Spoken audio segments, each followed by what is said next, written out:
whether you were a general or a major or a colonel or a young officer, he would go straight to the person that he needed to do the job. So it was good from one point of view, because what it meant was that a young officer would be recognized quite early in his career. But then you had nothing to protect yourself if something went wrong. If you didn't produce a good piece of work, Dr. Goh would know who did it. But those who worked with him say that underneath Dr. Goh's serious demeanour was a humorous man with a warm heart and a great capacity for learning. I remember when I was already MAS chairman. They come here, Philip, I need your help. Can you send me one of the computer guys to explain me computer? I said, no problem. I said, no, I don't want just explain how to use computer. I want what's inside the computer. I want a person to open the computer, show me the parts and components. I said, wow. I said, you're very serious? Yeah, I want to know what's inside it. I don't want to just see a terminal. No, here's an old man, right? Chairman MAS, fairly retired, got other things to do. He's curious to see what is computer because they're learning to use. He said, I want to know what's inside. His curiosity is amazing. With whomever he interacted, he had the curiosity of a child. You know, he never showed his knowledge, but he always questioned, he always asked. And if he was captivated by something, then he would pursue that further. I mean, he never gave his views as the final. Dr. Goh's humanity was to show itself in 1972 when news came that one of the RSAF's early jet fighters, the Hunters, had crashed during training in the United Kingdom. At that time, he was visiting the Singapore High Commission in London. As they were coming down, I approached Dr. Lee Yong Ling, the High Commissioner at that time. I told him that we had just received some bad news. One of our Hunters had just crashed, you know. And before I could even complete it, Dr. Goh, I think he was within hearing distance. He turned around to me and said, "The pilot's safe?" And I said, "Yes, sir." So then, you know, he just said, "All right, that's all right, you know. Plane can be written off." And then just walked out. And it was kind of anticlimax to me, you know. I had expected more questions coming, but, you know, he just walked. No, that is the kind of man he was, huh? And he is today, I guess. Great man. In 1984, Dr. Goh retired from politics. By then, he had been in the cabinet for 25 years, serving the last 11 as Deputy Prime Minister. The range of his talent and abilities meant that even after his retirement from politics, he was still closely involved in Singapore's affairs.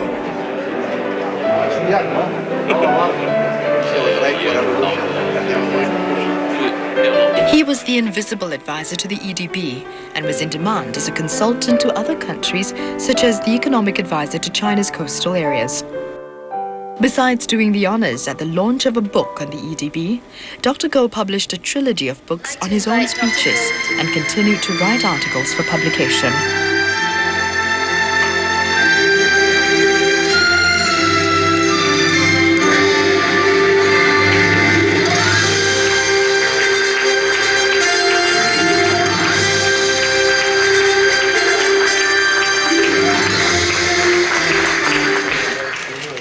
And in December 1996, a $2 million Goh Keng Swee professorship was established at the National University of Singapore. Dr. Goh was both a man of thought and a man of action. He broke new ground and took on new challenges throughout his public life. He wasn't a career soldier, yet he built up the armed forces from scratch. He wasn't a teacher, but yet he revamped the education system. He wasn't a zoologist or a bird expert, yet he built up the zoo and the bird park. He wasn't a musician, yet he pushed for the SSO. He was a problem solver. He was a visionary.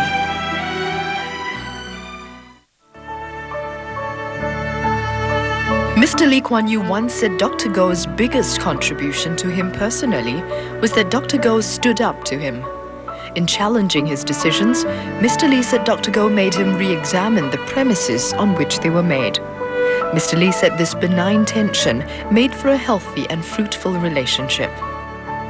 He once told me that it's all right to be the number two, but you have to be a very useful number two. You constantly give value added.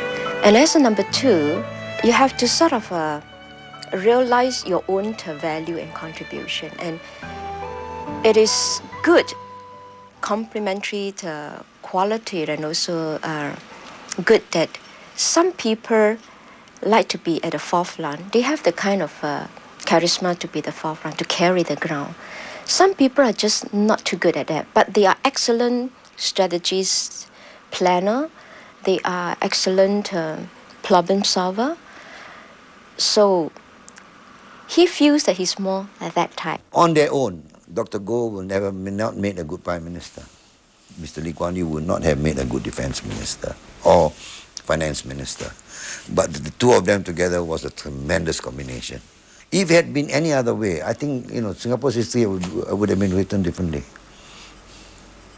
But if we were fortunate in the congruence of having these 2 billion people, each with their respective strength, being able to work together, to synergize, to see through Singapore's future. Modern Singapore in economic terms, I think, is almost entirely Dr. Goh's work. Mr. Lee Kuan Yew, the Prime Minister, set the political framework. He fought the political battle. He won the people over to take a disciplined approach. And that's absolutely important, of course, because without that, Dr. Goh's policies would not have succeeded. But it's Dr. Goh who thought of the various economic policies.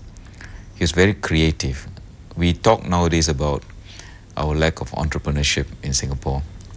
I think the greatest entrepreneur that Singapore has seen is Dr. Goh.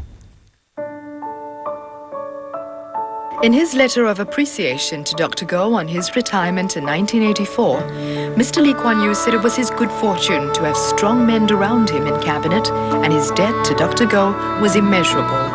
Mr. Lee said, together with other old guard leaders like Mr. S. Rajaratnam and Dr. Toh Chin Chai, Dr. Goh had stiffened his morale at times of crisis, which is when the mettle of a government is put to the test. When Dr. Goh stepped down, Mr. Rajaratnam paid tribute to Dr. Goh's support for the process of political self-renewal. Getting power, being a minister, demands great abilities, courage, and so on. But more courageous, more commendable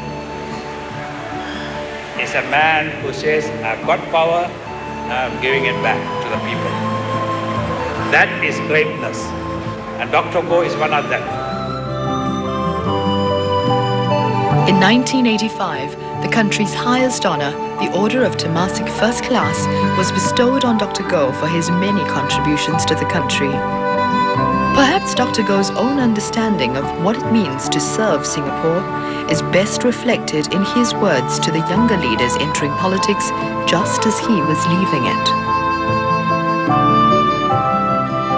To the new guards soon joining us, may I say this. Welcome to you. Some of you will discover before long that you have joined a holy order that expects total commitment from you. That will be your moment of truth.